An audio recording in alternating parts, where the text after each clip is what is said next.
Hello, everybody, and welcome to the X Factor with the Crypto Hipster. This is your host, Jamil Hasan, the Crypto Hipster, where I bring you news, insights, and analysis from around the world of crypto and blockchain every week on Friday morning. And welcome, Season 3, Episode 2. First, some announcements. Before we kick off this morning, I published a new book. It's called Burn Rubber and Chill Your Mind. And it's inspired by, recently I've changed my radio station to the Groove 50 to listen to old school R&B. And I heard a song from the Gap Band. And it was, you took my money, you took my time, made me think everything was fine. Then you upped and ran away and made me just go crazy. Yeah, well, my title's a little crazy. But hey, it's a title and it's out there, and I invite everybody to read that book and to download it. And I've got some amazing conversations in that book with Jamie Goldblatt, the founder of Mindshell 360, Ken Folan, who is a landscaper and gardener and sculptor at the Kildare Academy, and Sebna Marshitska, and also David Kavitsiani, who creates smart rings for Tesla. So check it out. Now, let's get into the news of the day, okay? I bring you the news and insights every single week here, and we're going to start off with a global study, okay? And it is talking about decentralized finance. Losses from crypto rug pulls, actually, have outpaced DeFi exploits in May, according to Biosin. Over $45 million was lost to exit scams in May, while exploits in DeFi protocols racked up less than half that amount over the same period in May. The amount of cryptocurrency lost to rug pulls or exit scams, where founders suddenly up and leave with investors' money, had outpaced the amount stolen from decentralized finance projects in May. The June 1st report, which came out yesterday from Biosin, said losses from rug pulls reached over $45 million across 6 incidents. And I do have a book that published a few months ago that goes into rug pulls. You check it out. Meanwhile, there were 10 attacks on DeFi, only 10 attacks, netting 19 million. I recently saw something on Twitter. There was this account where he said it's called you get nothing.eth.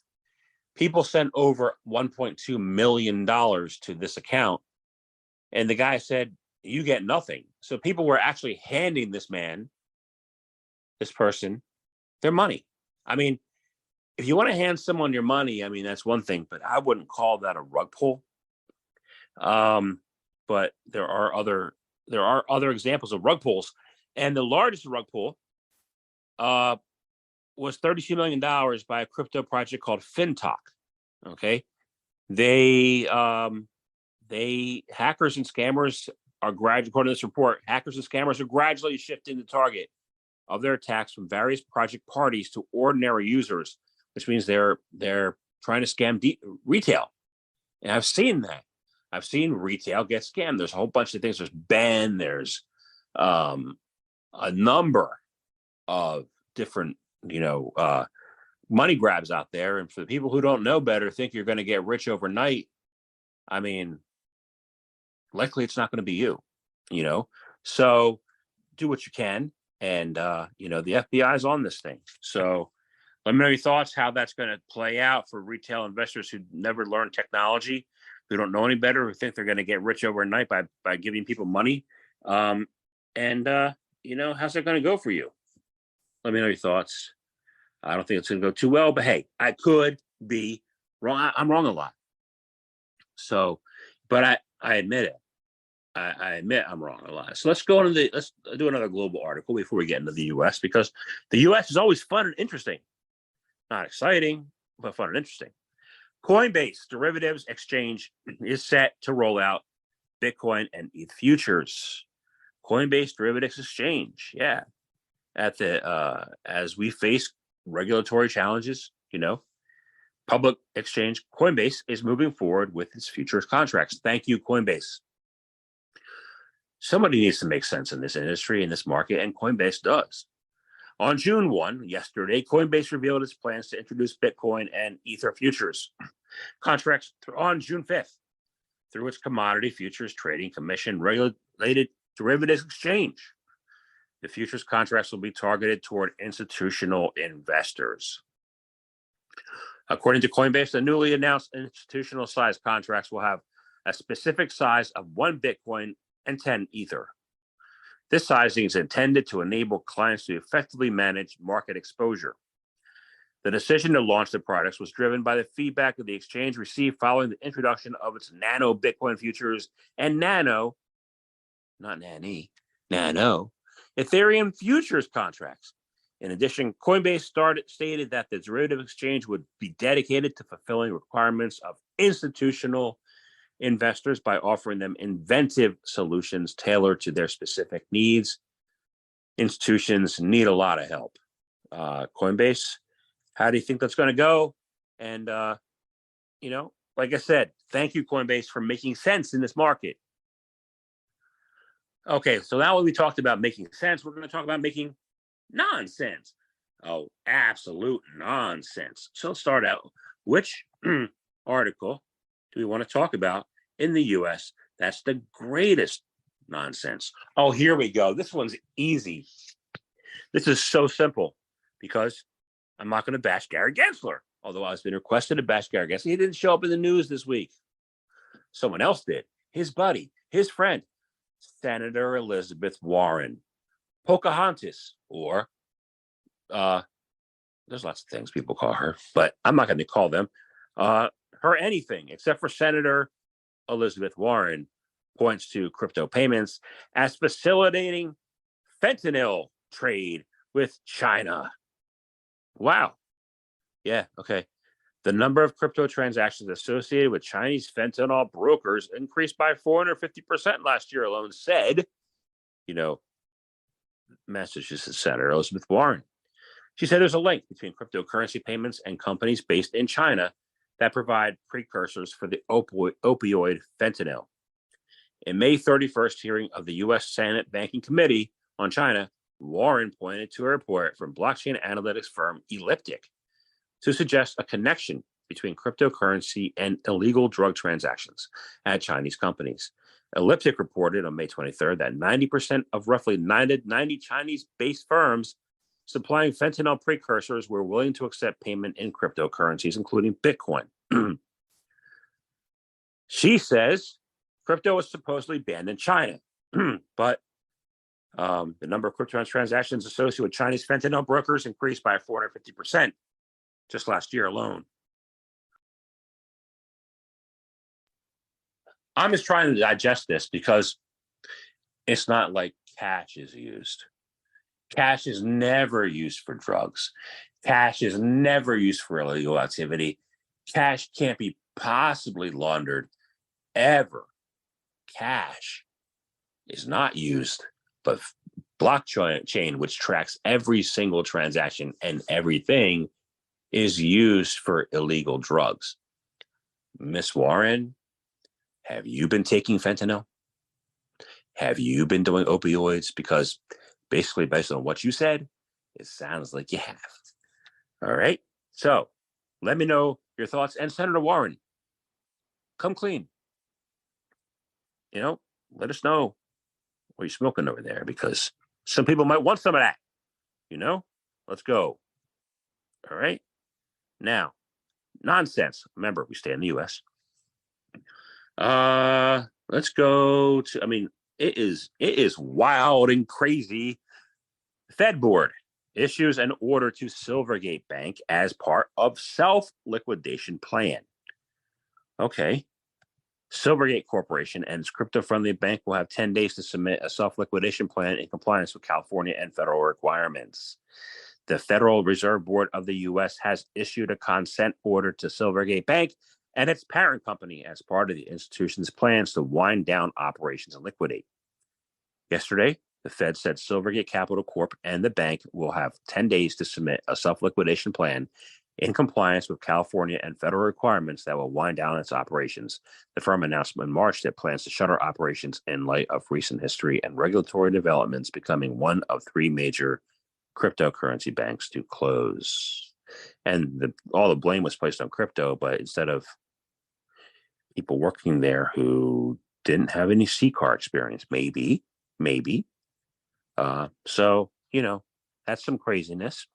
And I'm trying to find, here's some more craziness because this is awesome. Dogecoin, Elon Musk. Dogecoin investors are accusing Elon Musk of insider trading in amended class action lawsuit. I never knew that crypto, which is open source public blockchain, could be insider traded. This is amazing. This is a securities fraud case, even though Dogecoin is not a security,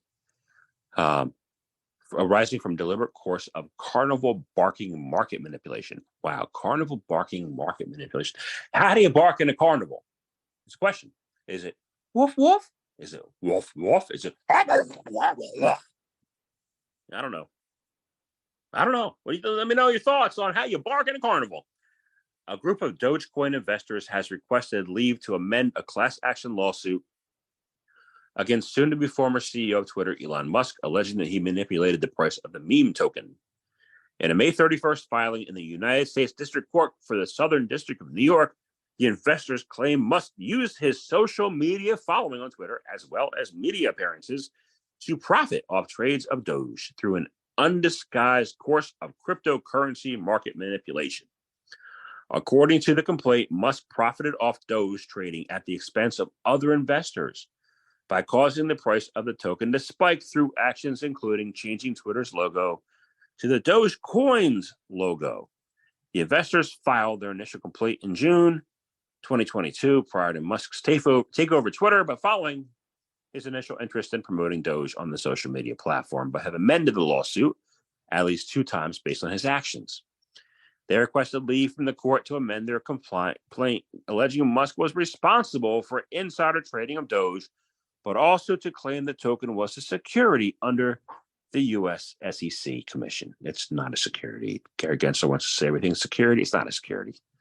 They say it's securities fraud class action. It's not fraud. But I will tell you this. There's going to be another article we go over. It's going to be about, and we're going to go over it shortly. It's going to be about influencers. I will tell you this. When Elon Musk tweets about a coin, there is price action. He's probably the only one. All right. There's a lot of influencers out there who call themselves influencers. But let's talk about that. Let's move on to that. Let me know your thoughts first on Mr. Musk. He's a very popular man, and the world loves him. And not everybody in the world loves him, but people in the world love him, and he does a good job. So let's talk about that. A former SEC chief has warned that influencers about prosecution of crypto price manipulation. Okay, so this one, the U.S. SEC Commission is pursuing crypto influencers who have promoted scam projects and are found to be manipulating the prices of certain tokens via social media. Former SEC Chief John Reed Stark, who's mostly, nonsensical, took a Twitter to warn crypto influencers to be ready to face prosecution.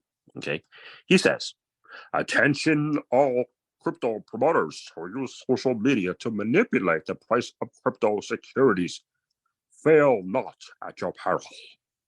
Not only will you eventually get caught, but your prosecution will be like shooting fish in a barrel." All right, thanks, Mr. Stark. So what I got to say to him is this. The only person who moves the price is Elon Musk. You have influencers like Bitboy Crypto, who calls himself an influencer, talks about prices of things. He hasn't moved the price ever. You had a whole entire conference last year where Anthony Pompliano and his friends promoted Bitcoin. Despite the conference and this, people saw that what was happening on the stage there was nonsensical, and the price didn't move after that. You have promoters out there. You have influencers who never held a job in their life who call themselves influencers. who've had absolutely no influence over any investment decisions that I've ever made or will ever make. But people look at them and they have 1 million followers, but they never had a job. These people cannot possibly move the price of a token. They haven't, and they don't, and the price is out of their control. But the person who does move prices when he tweets is Elon Musk, and that's because a lot of people who are unknowing, who don't know about technology, don't know about crypto, see a billionaire making a tweet. Okay, then they're like, oh, let's do what he does. Everybody else is talking in an echo chamber. Even this podcast is an echo chamber because I'm reaching the crypto community, and I'm reaching people who have been never, ever, ever listened to any crypto podcast. And I hope you learn from my podcast. But the bottom line is that these crypto influencers who call themselves influencers, who have never held a job, never had any track record in anything in their life ever, they do not move the price. And that is fact. So I could do a R-square, chi-square, ANOVA, multi-gression analysis on this for you if you want. I prefer not to. Or you can just take my word for it. And I'm telling you, the only person who moves the price is Elon Musk. So let me know your thoughts on that. Congratulations, Mr. Musk, for having, the ability to move the price on things. And yeah. Moving right along to Europe. Let's go to Europe. That's enough. That's about enough out of the U.S. Let's go to Georgia. There's not very little out of Europe this week. Georgian central bank is to launch AML probe into crypto firms. The National Bank of Georgia will launch mandatory supervision of virtual asset service providers starting from September 1, 2023. Georgia, a major cryptocurrency-friendly country among several post-Soviet states, is preparing to start monitoring crypto firms to prevent money laundering and comply with sanctions. The National Bank of Georgia, NBG, plans to launch mandatory supervision of virtual asset service providers starting September 1. The NBG acting governor Archil Mestiverishvili, you got a hell of a name, man. Jeez. Said that the new regulatory measures will help the country combat money laundering. In line with the AML considerations, the upcoming VASP probe is expected to increase the country's compliance with Western sanctions against Russia and Belarus. Let me know your thoughts, how that's going to go. And, these countries, Bitcoin is the future and cryptocurrencies are the future. And Litecoin, especially coming up in the halving, is going to be the future too. And Ethereum and all of it.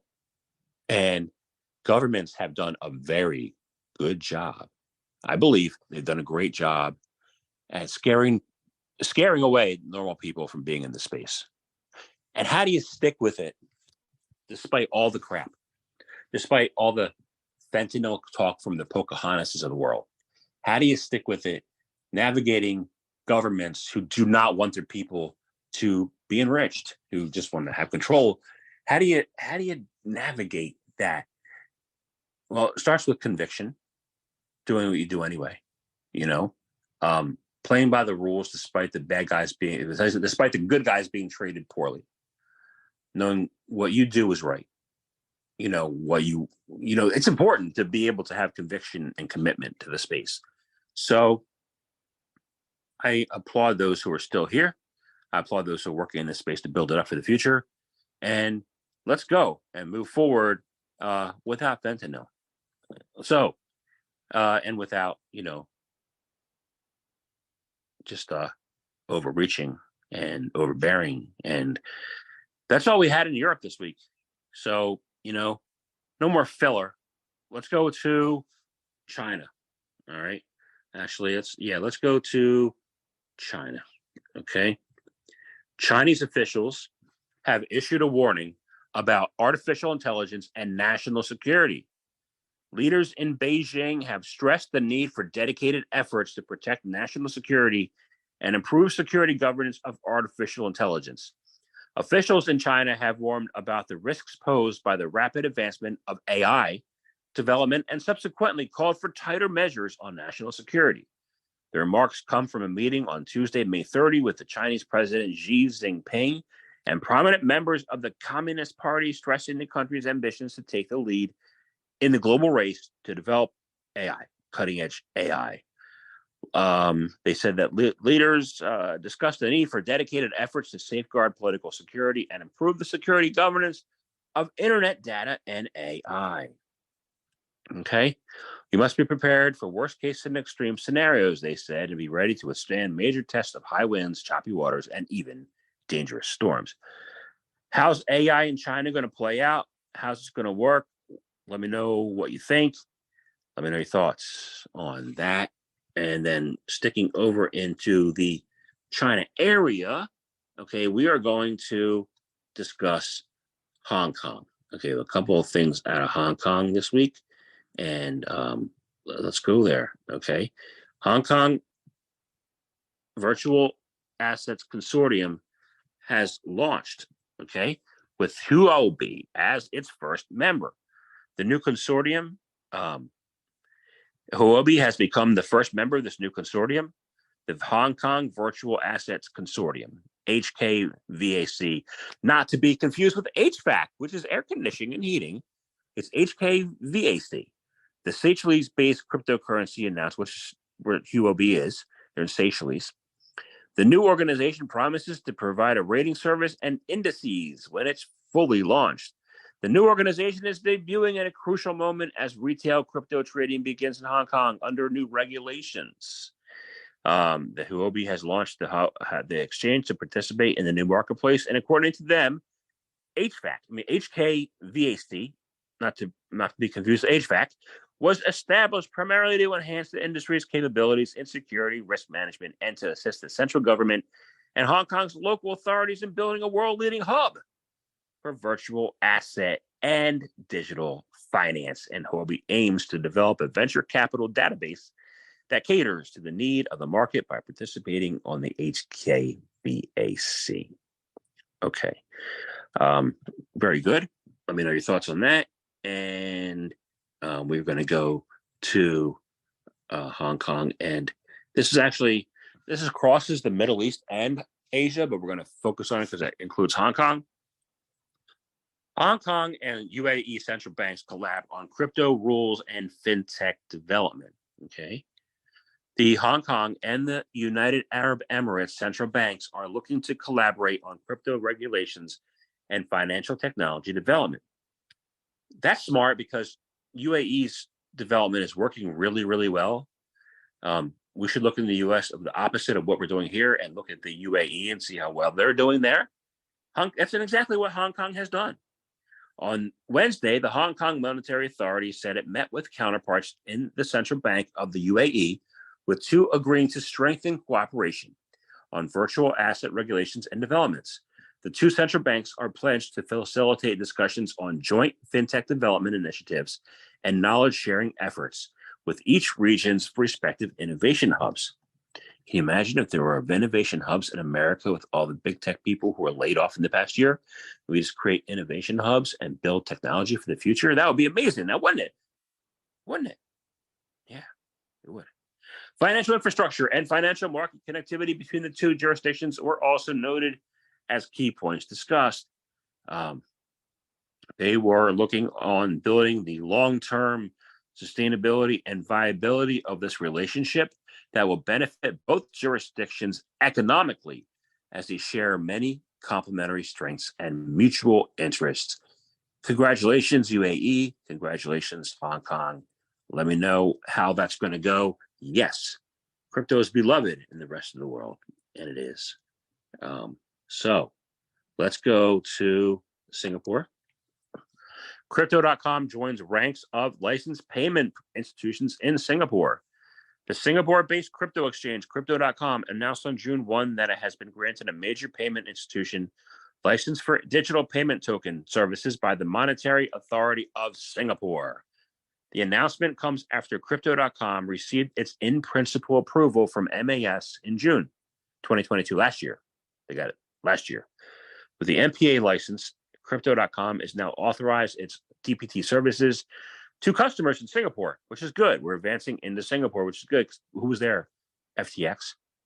FTX being in Singapore hurt a lot of people So it's very good to have a credible institution in going to Singapore. It's important. The Monetary Authority of Singapore serves as Singapore's central bank and primary financial regulatory authority. It is responsible for overseeing and implementing legislation related to money, banking, insurance, securities, and the overall financial industry, including the issuance of cryptocurrency and currency. Yes. Yeah. Good job. Good job in Singapore. Keep up the good work. Let me know how it's going to go. What do you think it's going to be, the relationship there and how it's going to go? All right. Japan. Let's go to Japan. Some more AI stuff. Japanese AI experts raise concern over bots trained on copyrighted material. Oh, this should be interesting. Japanese artificial intelligence experts and researchers are urging caution over the use of illegally obtained information to train AI, which they believe could lead to a large number of copyright infringement cases, as well as job losses, false information, and leaking of confidential information. On May 26th, a draft from the government's AI Strategy Council was submitted, raising concerns about the lack of regulation around AI, including the risks as the tech poses to copyright infringement. According to Japanese lawmaker Takashi Ki, there are currently no laws that prohibit AI from using copyrighted material and illegally acquired information for training. Takashi says, first of all, when I checked the legal system copyright law in Japan regarding information analysis by AI, I found that in Japan, whether it is for nonprofit purposes, for profit purposes, or for acts other than duplication, it is obtained from illegal sites. Now, that's interesting because I don't use AI to write and edit my books. And people are like, to use Chat GPT. I do not use Chat GPT because I can't validate that it is not pulling from material, or if I used it, I would be committing, I would be taking somebody else's work and claiming it as my own. I don't do that. I interview people, I do podcasts, and I take the podcasts and I convert them into books after a while. So that material is mine and is clean, and it is, and I use editing software to help me edit. Because I'm not the shrunken white book, but I can help. I use tools. But am I taking material and content that's written and then claiming it as mine? No. But they're saying in Japan that is what their major concern is. Taking somebody else's work and claiming it as your own, or getting it wrong, or getting it from illegal sites or wherever. Where does AI pull from, and what are the ethics around AI? That's a huge body of work. That's a massive body of work that we will not go into on this show, but say, hey, let me know your thoughts on how that's going to go, what should happen, what are the ethics behind AI. It's a big deal. So, and I understand that it's a big deal, and maybe someday I can have some podcast guests on the Crypto Hipster podcast that can get into this big deal. All right.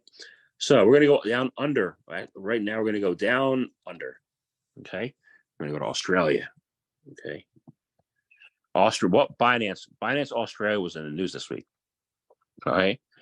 Binance suspended all their fiat on and off ramps in Australia via bank transfers, as well as trading for the Australian dollar pairs. What is going on with the Australian dollar? Binance users in Australia now have a narrowed pool of options to purchase crypto amid the ongoing global debanking of crypto businesses. Fiat on-ramps and off-ramps by bank transfers have been halted in Australia. The shutdown of deposits and withdrawals is tied to previous developments impacting Binance in Australia.